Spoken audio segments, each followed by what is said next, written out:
Richmond, and we are joined now live in studio. Lake Lewis Jr., NFL insider and analyst, host of the Lake Lewis Jr. show as well.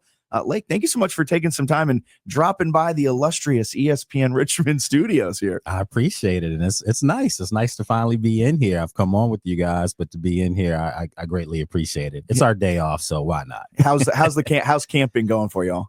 It's been great. It's been brutally hot. I was gonna say, when Alan was up there, 2 days ago, I texted him. I was like, "How hot is it?" And he was like, "I was not prepared for this heat." It's man, horrible. It's you know, when in Richmond, we had training camp down here, years ago.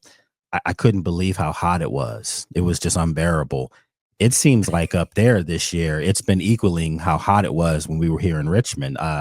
It's something that they've monitored. Obviously, they've moved the practices up even earlier to kind of beat the heat as it comes in during the day.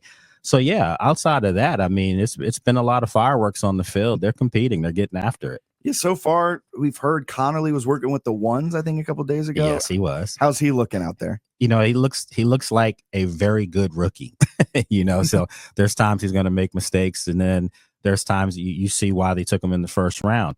But let's be honest about it. The guys he's going up against, Von Miller, first ballot Hall of Famer, Javon Kinlaw is a mountain of a man. I mean, so he's going to get great work in. Dedrick Wise, is a wily veteran that they brought in from New England. He's going to get great work against these guys. So when Sundays come, it may not be as tough for him. That's the funny thing when you see all of the tweets, the fans who are tweeting, "Oh, Connerly doesn't look," and you're just like, "Well, he is." This is day one of him working with the ones, and you're like, "Yeah, I expect." I would be more worried if Von Miller is struggling against a rookie more so than the rookie struggling against a first ballot Hall of Famer. Absolutely, that's a great point. And the other thing too is I think what's happened really quickly with this fan base is they got spoiled by Jaden's success last year. And they're thinking, oh, he was a rookie and he did it. Well, he's different. That's a special God-given ability that he has. But I think if you want to look at Josh, you can think someone like, Mikey Samerstill last year. Mikey at times would get beat, but then he also would come back and make two great plays right after that. And that's what you're going to see with Josh this year. There's going to be some growing pains. You saw that a little bit last year with Brandon Coleman. Obviously, they've moved him to guard, but I think Josh Connolly is going to be every bit as advertised. Do you think Jaden Daniels now with what we assume is an enhanced offensive line this year will like having that type of protection in front of him this year? Oh, yeah. I mean, he looks like a much better player right now than he was last year, if you can say that. I mean, he's bulked up. He's much bigger, but his decision-making now is just – last year, it took him around 2 seconds to make a decision, whether he was going to throw or take off on you. Now it's not even 2 seconds. He knows exactly where he wants to go at all times. Yesterday, the deep ball was off. So if you know anything about Jaden, you know that come tomorrow when we're back at practice, the deep ball is going to be hitting all day. That's just who he is. But I think with this offensive line, the way they've rebuilt it, and then Sam Cosmi looks way ahead of schedule. He might be back by week 5 off the PUP list. The expectation was him later on in the season, right? Because that's what I thought. When he tore his ACL, man, modern medicine, it is I feel like every year they're like 9-12 months on the ACL, then at like 5 months, they're like, I go back to the Aaron Rodgers whole saga. Now, how much of that actually was modern medicine and how much of it was Aaron Rodgers? It was Aaron Rodgers. I think, yeah. And he's just like, after 1 month, I could play. And then he was dominating the headlines. But with modern medicine, like Cosmi, I felt like we may not even have seen him this season. And now he's walking around having a good time up at training camp. Not fully cleared though yet, right? No, but I mean, we're not really allowed to I can't really give medical reports, but let me just tell you, he looks really good. And I don't mean just physically, just looking at him. I mean, working, he looks good. And I'm blown away, frankly, because we're talking about a large man. We're not talking about a skill guy. The smaller guys, sometimes they get back much faster. We're talking about a 300+ pound dude that, 6'5", 6'6", 300-pound guy with a major knee injury. And he looks in the best shape I've ever seen him right now than years past when he was on the field. So, yeah. And one thing about this coaching staff and training staff, they're not going to rush anyone back. They're not going to put you back even if you're 80%, even if you're 90%. You're going to be on the field when you're ready to be your true self and your best version of yourself as a player. So this isn't lip service. Sam is really that far ahead. And I know Sam, and Sam's been around this program when it wasn't good. And now that they're winning, and he wasn't part of that NFC Championship game last year because he got hurt the week before in Detroit. Yeah, it's an itch to get back out there with your guys. Lake Lewis Jr. joining us, NFL insider and analyst, host of the Lake Lewis Jr. Show on this Wednesday morning. You mentioned Sam Cosmi. He was around when the team wasn't good. Another guy that I know probably Commanders fans who are listening are like, why haven't you asked this question yet? Another guy that was around when the team wasn't good, and now he's not around. Well, yes, technically he's around now. He's around. Talking with his agent on the sideline. He's having himself some time up there. Terry McLaurin. Yeah. Are we going to get a deal? Last time you came on the show, we were chatting, and it felt, and I was in the same boat. We all felt optimistic that, they're just working out a couple of things or dotting some I's, crossing some T's. Now, with the reports that have been coming out, seems like they're off by quite a bit of money at that top dollar. Yeah. Is this going to get done? Is it something it's going to get done? I reported almost 2 weeks ago it was 32 to 34. And, I'm not going to say how I know, but the fact of the matter is, DK was the barometer. DK Metcalf, who's making almost $33 million. And if you look at the numbers, Terry's numbers are pretty much better in a lot of categories. DK has like 10 more touchdowns over his career, but DK's played with Russell Wilson and Geno Smith, Pro Bowl quarterbacks. Terry hasn't had anything like that until last year. The Taylor Heineke slander will not. Yeah, exactly. So in fairness to Terry, I can understand why Buddy Baker, his agent, and everyone's asking for what they want, because the guy's a phenomenal player and he's an even better person. And he's been the brand for a bad organization, and now it's a new organization. The brand's Jaden now. So I think sometimes fans are leading into this with a lot of emotion because he's such a likable person. He really is. And, I know some people thought I was coming at him the other day, and I said it, and I'll say it again. I thought it was a terrible look optic wise to have his agent out there the whole time and talking off to the side auxiliary field by themselves. And then he would sign autographs. Well, just come out and sign autographs. Fans love you. You love the fans. That's no secret. But the whole agent thing, it looked a little standoffish, and then on Tuesday, on Monday, he's out there and Adam Peters is less than 30 feet, 40 feet away signing autographs. And it just looked really weird. And honestly, I've been saying this to anyone that wants to hear this. I don't want to go back to covering drama. I just don't like it. We haven't had it. We don't need it. This guy's one of the most important pieces on this football team. Make no mistake about it.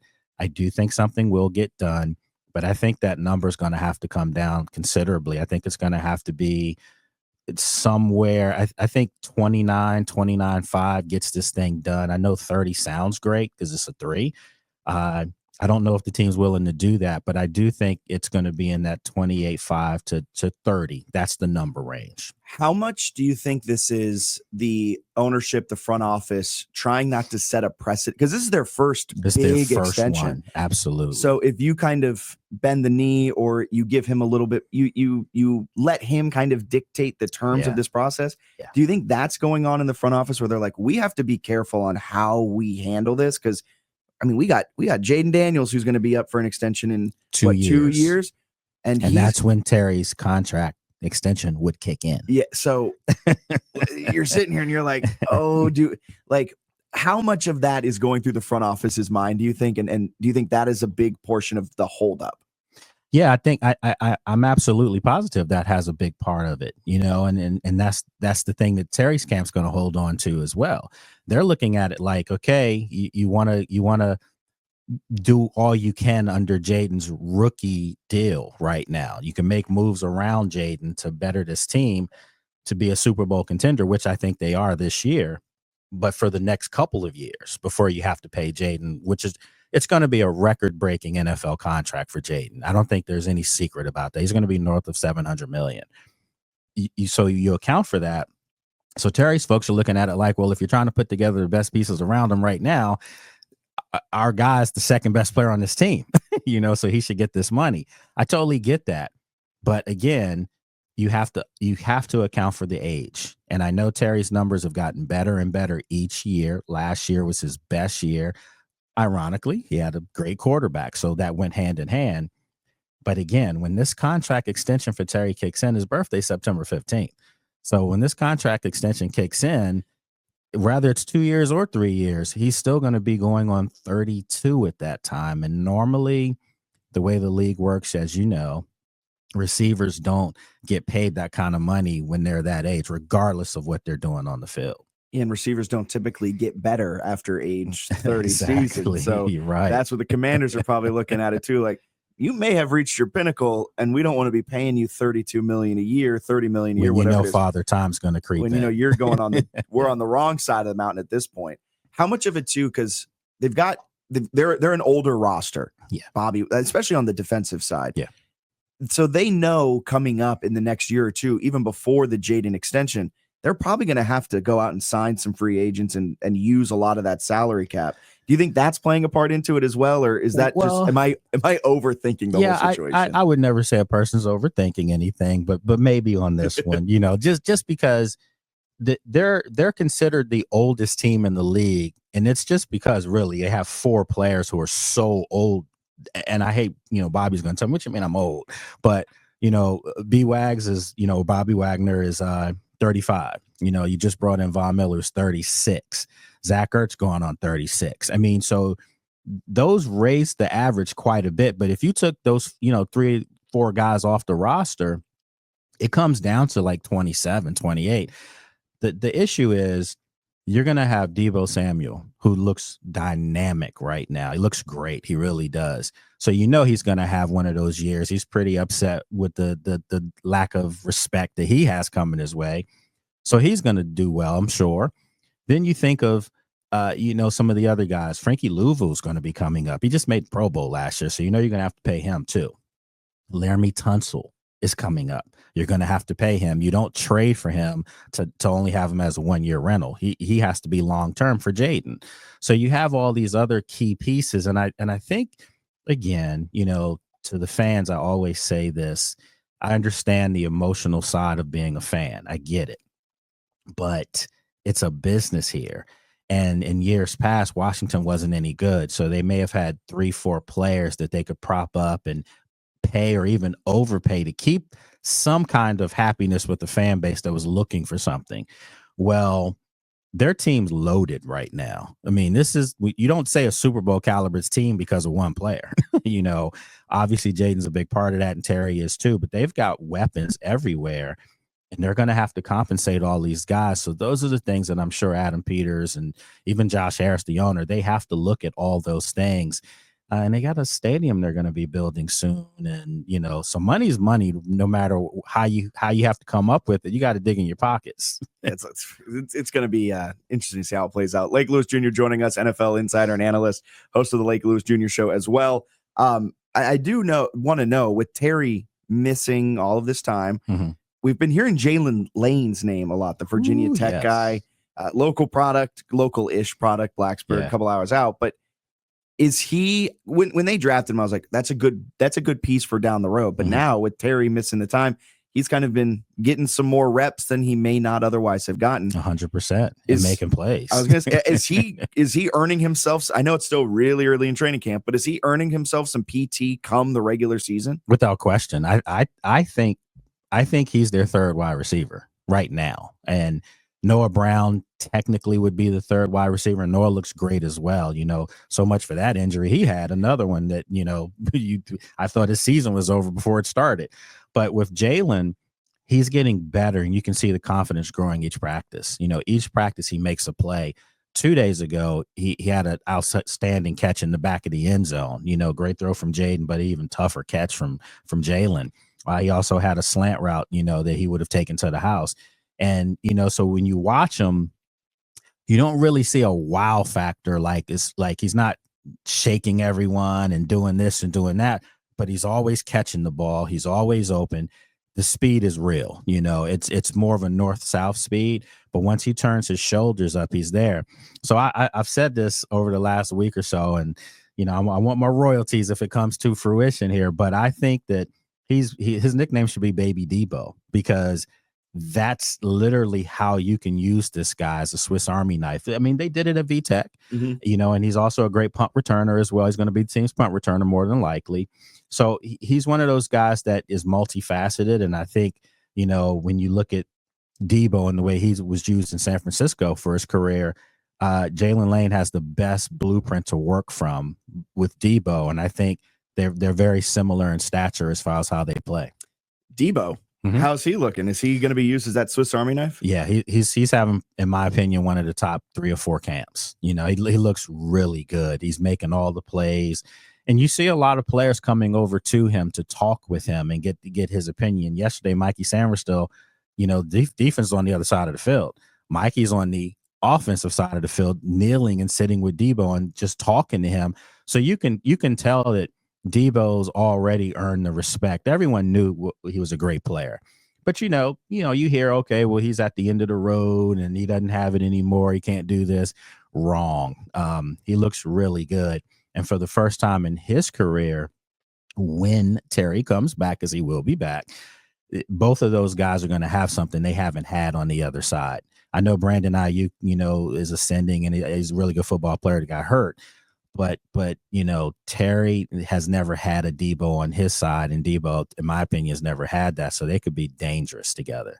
Like, we've spent a lot of time this morning chatting about the offensive side for good reason. Jaden Daniels is there, Terry McLaurin isn't there, and that's a huge storyline. But on the defensive side of things, that feels like if this team does want to take that step to Super Bowl contender, it's going to rely a lot on that defensive side. Lost Jeremy Chim, but brought in Trey Amos and some other guys.